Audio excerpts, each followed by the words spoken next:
કેન્દ્રીય ગૃહ અને સહકારિતા મંત્રી અમિત શાહ દ્વારા સંસદ ભવનમાં એક નિવેદન આપવામાં આવ્યું હતું.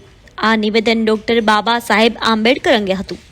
નિવેદનમાં કેન્દ્રીય ગૃહ અને સહકારિતા મંત્રી અમિત શાહે કહ્યું હતું કે આ એક ફેશન બની ગઈ છે આંબેડકર આંબેડકર આંબેડકર કરવાની. જો આટલી વખત ભગવાનનું નામ લેવામાં આવ્યું હોત તો 7 જન્મ સુધી સ્વર્ગ મળી શકે છે. આ નિવેદન બાદ સમગ્ર દેશની અંદર તેની નિંદા કરવામાં આવી રહી છે. ત્યારે અંબાજી ખાતે પણ અમિત શાહના નિવેદનને લઈને અંબાજીમાં દાતા તાલુકાના કોંગ્રેસ પાર્ટી દ્વારા વિરોધ પ્રદર્શન કરવામાં આવ્યું હતું.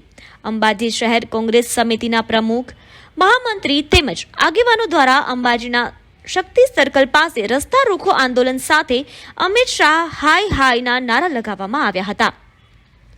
કોંગ્રેસના ધારાસભ્ય કાંતિભાઈ ખરાડીએ નરેન્દ્ર મોદીને સફેદ દાઢી અને અમિત શાહને કાળી દાઢી કહ્યા હતા. આ રસ્તા રોકો આંદોલન દાતા ધારાસભ્ય કાંતિભાઈ ખરાડી, અંબાજી કોંગ્રેસ શહેર પ્રમુખ તુલસીભાઈ જોશી અને કોંગ્રેસ મહામંત્રી અલ્કેશભાઈ ગઢવીની આગેવાની હેઠળ અંબાજીના શક્તિ સર્કલ પર કરવામાં આવ્યું હતું.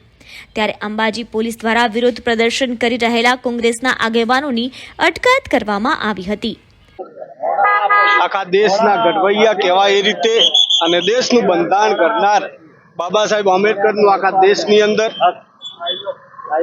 અંદર જે અત્યારે રાજ કરી રહ્યા છે એ રાજ કરનારાઓ અને દેશની અંદર જે ઘડવૈયા છે એમનું અપમાન કર્યું છે. એ અપમાન બાબા સાહેબ આંબેડકર એકલાનું નથી પણ આખા દેશના નાગરિકોનું અપમાન છે અને અપમાનના લીધે આજ પ્રદર્શન કરવો પડશે. આ લોકોએ ચંગુ મંગુ સફેદ દાઢી કાળી દાઢી આ લોકોને આવું શા માટે કરવાની જરૂર પડી?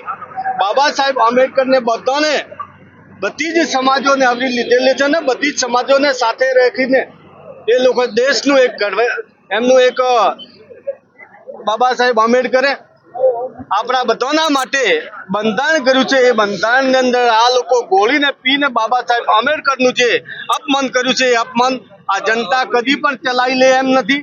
અને જ્યાં સુધી આ લોકો હજુ પણ વહેલી તક છે કે એ લોકો પાછું ભીનું પર નહીં હમેટે તો આખા દેશની અંદર હવા એવી ફેલાય કે આ દેશનું અપમાન કર્યો છે ને દેશ કદી પણ આ લોકોને છોડશે પણ નહીં. ભાજપ દ્વારા એવા આક્ષેપ કરવામાં આવી રહ્યા છે કે જે તે વિડીયો કોંગ્રેસ બતાવી રહી છે મોપ એટલે કે કટ કરીને બતાવી રહી છે, સંપૂર્ણ વિડીયો બતાવતી નથી અને ખોટા આંદોલન કરી રહી છે. અમે આપણા મારફતે કહીએ છીએ કે જે વિડીયો જે બતાવી રહ્યો છે વિડીયો કોઈના ઘરનો નથી, વ્યક્તિગતનો નથી. તમે પણ એ લોકો ભાજપવાળાને અમે કહીએ છીએ આપણા મારફતે કહીએ છીએ જે વિડીયો છે હકીકતમાં શું છે એ જાહેર કરે અને અમારા જે નેતાઓ જે અમારા વિરોધ પક્ષના નેતા જે વચ્ચે લીધો છે એમના વચ્ચે ખોટું અપમાન કર્યું છે, એમના ઉપર ઓબ્જેક્શન મૂક્યું છે એ વિડીયો તેઓ જાહેર કરે. અમારા નેતા કોઈ દિવસ એવું કર્યું પણ નથી ને કરવાના નહીં, પણ સાથે સાથે ભાજપ પોતે ભીનું સમેટે છે, ખોટું ઓબ્જેક્શન આપે છે. આના લીધે જનતા કોઈ દિવસ ચલાવી લેશે નહીં. અમે પણ જોયું છું, આખા દેશે જોયું, જનતાએ જોયું છે કે જે દિવસે દિલ્હીમાં જે અમિત શાહ પોતે જે બોલતા હતા દેશના દરેક નાગરિકે જોયું છે.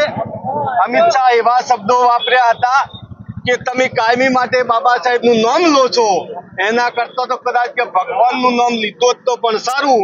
આ જો બાબા સાહેબનું અપમાન નથી તો શું છે? ભાજપ વારે ઘરે જૂઠું બોલવાથી ટેવાયેલા છે, ખોટું અપમાન કરવાથી ટેવાયેલા, ખોટું કોઈ ઓબ્જેક્શન મૂકવાથી ટેવાયેલા છે.